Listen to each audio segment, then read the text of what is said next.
Pemirsa, untuk mendukung swasembada pangan dan menekan tingginya harga beras di pasaran, Bulog bekerja sama dengan TNI Polri melakukan gerakan pangan murah di seluruh polsek yang ada di Kabupaten Oku, serta menyiapkan 8 outlet penjualan beras sesuai HET.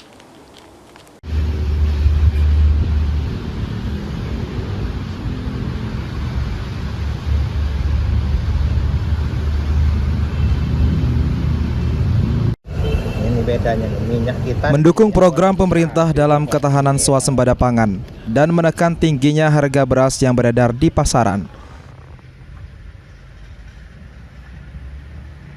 Bulog bersama dengan TNI Polri melakukan gerakan pangan murah di seluruh polsek yang ada di Kabupaten Oku. Dikatakan Junirman, pimpinan cabang Bulog Oku, pihaknya dan stakeholder yang ada menjual beras SPHP dengan harga eceran tertinggi yaitu 60 per karung 5 kg atau setara dengan 12.000 per kilogramnya.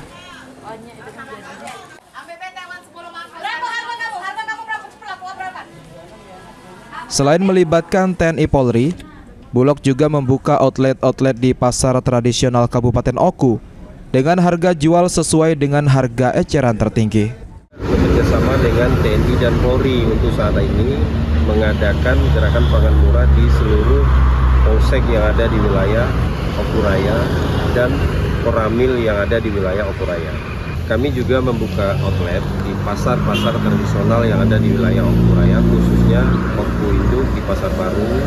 Ada 8 outlet pengecer yang kami suplai dengan beras SPHP.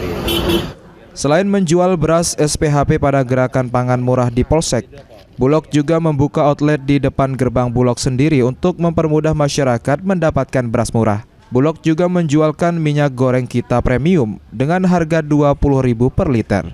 Yunin Yuniki, PAL TV.